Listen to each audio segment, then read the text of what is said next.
Fantastic Fabric est un jeu de gestion de dés et de ressources, dans lequel vous allez développer votre usine avec des bâtiments. Ces bâtiments vont vous permettre d'obtenir le meilleur moteur de production de marchandises qui correspond au point de victoire. Les bâtiments que vous pourrez construire sont dans votre main et sont appelés carte-plan. Votre siège social vous permettra d'effectuer des actions en y plaçant des dés. Vous pourrez ainsi récolter du métal, de l'énergie ou de nouvelles cartes-plan. Une fois que vous aurez construit vos bâtiments, vous les poserez à côté du siège social. Ce bâtiment, par exemple, pourra vous donner de nouveaux emplacements pour vos dés. Certains vous donneront une nouvelle action une fois par manche. Vous inclinerez donc le bâtiment une fois utilisé.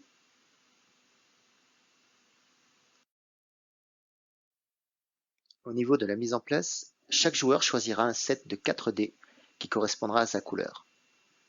Ici, nous jouerons les rouges. Vous prendrez aussi un siège social, une carte d'aide de jeu recto verso, un jeton métal, 2 jetons énergie et 4 cartes plan au hasard qui vont former votre main de départ. Pour finir la mise en place, il va falloir installer le marché. On va donc placer 4 cartes plan et au-dessus de celles-ci 4 cartes prestataires. On va ajouter également les 4 jetons outils. L'ordre de ces jetons outils n'a pas d'importance. On va donc venir les mettre au hasard au-dessus de chacun des prestataires. Par contre, ils doivent rester ici pour toute la partie.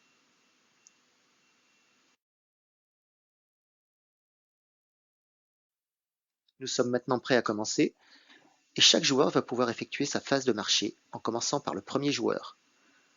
Il va donc choisir une carte plan qu'il va ajouter à sa main ou utiliser les pouvoirs d'un prestataire. Dans cette vidéo, nous reviendrons sur la phase de marché un petit peu plus tard, mais nous allons voir surtout la phase de travail qui correspond en fait à la phase principale dans le jeu.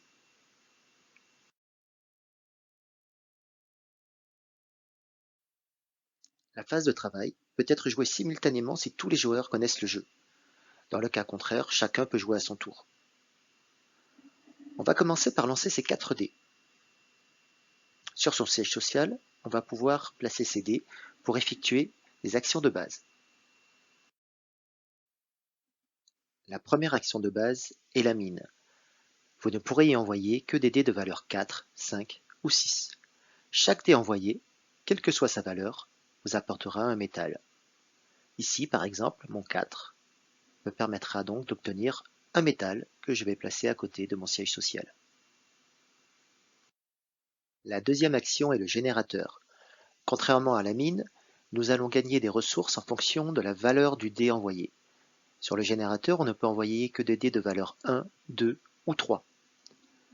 Ici, par exemple, mon dé 3 me rapportera 3 énergies. La dernière action de base que vous pouvez effectuer sur votre siège social est l'action de recherche. Ici, vous pouvez y placer n'importe quel dé, quelle que soit sa valeur. Chaque dé placé vous permettra de prendre une carte plan de la pile et de l'ajouter à votre main. Il y a également un bonus d'équipe qui est disponible sur votre siège social. C'est-à-dire que pour chaque ligne d'action de base comme la mine, le générateur ou la recherche, si vous placez 2 dés de même valeur, vous allez obtenir un bonus supplémentaire. Ici, par exemple, mes 2-3 me permettront d'obtenir un bonus d'un énergie. À noter que si vous jouez 2 dés de même valeur sur la mine, vous allez avoir un métal en plus, sur le générateur, un énergie, et sur la recherche, une carte plan en plus. Et si vous jouez 3 dés de même valeur, ce bonus est de 2 au lieu de 1. On peut également, durant sa phase de travail, construire des bâtiments. Chaque bâtiment correspond à un type d'outil. Le mégalithe, par exemple, correspond à la clé, l'usine de béton et l'incinérateur à la pelle, et le centre logistique au marteau. Pour construire un bâtiment, je vais devoir payer son coût. Le coût ici est double, c'est-à-dire que pour pouvoir par exemple construire l'usine de béton, je vais déjà devoir défausser les ressources nécessaires, ici 2 métaux et 2 énergies, mais en plus, je vais devoir défausser une carte qui a le même symbole outil que mon usine de béton. C'est-à-dire que si je veux construire ici l'usine de béton, je vais devoir défausser, en plus de payer le coût, une autre carte avec le symbole pelle. Ici, je peux défausser l'incinérateur.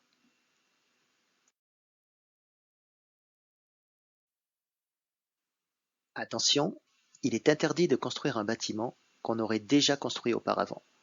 Mon robot, par exemple, ici ne peut pas être construit car j'en avais déjà un. Certains bâtiments peuvent être construits plusieurs fois, mais c'est clairement indiqué sur la carte. Ce n'est pas le cas du robot.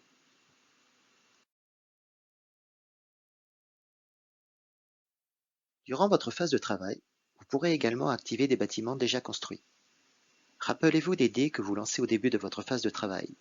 Je vous avais dit que vous pouviez les attribuer à votre siège social afin d'effectuer des actions de base, mais on peut également les utiliser sur des bâtiments qui présentent des dés. Mon usine de béton ici m'indique que je peux jouer 2 dés de même valeur.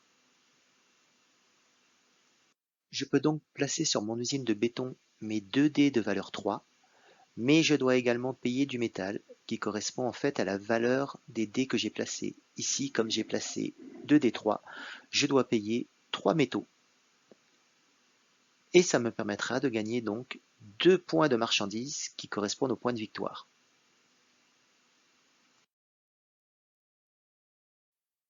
Certains bâtiments n'ont pas besoin de dés pour être utilisés. Par exemple, mon incinérateur me permettra de gagner 6 énergies si je défausse une carte plan de ma main et si je paye un métal. Pour me souvenir que je l'ai déjà utilisé, je vais l'incliner, car on ne peut utiliser un bâtiment qu'une seule fois par manche.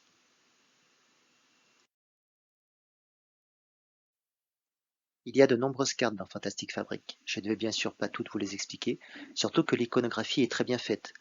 L'usine d'aluminium, par exemple, vous l'aurez certainement déjà compris, vous permet de gagner 2 points de marchandises et un métal si vous jouez 2 dés de même valeur et si vous payez 5 énergies. N'oubliez pas que durant votre phase de travail, vous pourrez effectuer les actions que je vous ai décrites librement et dans l'ordre de votre choix. Vous pourrez activer des cartes ou jouer des dés sur votre siège social ou sur vos cartes déjà présentes dans l'ordre que vous voulez. C'est à vous de choisir. Lorsqu'un bâtiment produit des marchandises qui correspondent en fait en points de victoire, vous laissez ces points de victoire sur le bâtiment. On les comptera à la fin de la partie. Je vais maintenant revenir sur la phase de marché qui débute chaque manche. Durant la phase de marché, chaque joueur, en commençant par le premier joueur, va pouvoir ajouter une carte plan à sa main ou utiliser les pouvoirs d'un prestataire de services durant sa prochaine phase de travail. Si prendre une carte plan est gratuit, utiliser un prestataire est en revanche payant. Pour pouvoir en engager un, vous devrez vous défausser d'une carte plan de votre main qui a le symbole indiqué au-dessus du prestataire. Par exemple ici, pour engager l'électricien, comme il est dans la colonne de l'engrenage, je vais devoir me défausser d'une carte de ma main qui a ce même symbole. Ici, je peux très bien me défausser de ma centrale solaire. Notez également qu'en plus de devoir défausser une carte pour embaucher un prestataire, certains prestataires ont un coût supplémentaire. L'ingénieur et le contremaître en ont un, par exemple. Si je dois embaucher l'ingénieur, en plus de me défausser d'une carte de ma main qui a le symbole clé, je dois payer 4 énergies.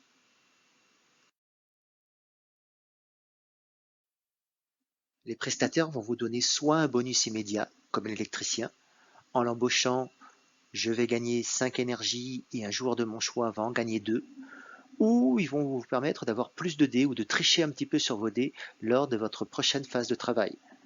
Certains prestataires, en effet, vous permettent d'avoir 1 ou 2 dés en plus. Une manche à Fantastic Fabric va donc se jouer de cette façon.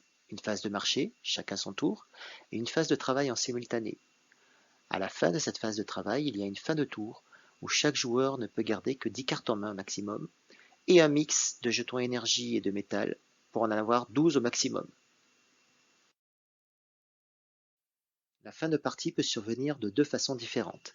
Soit un joueur a 12 marchandises ou plus sur ses bâtiments,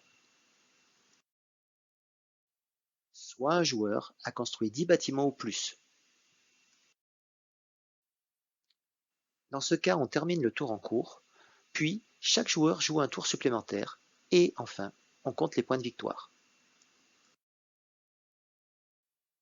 Pour compter les points de victoire, on va déjà compter la valeur de prestige des bâtiments qui ont été construits.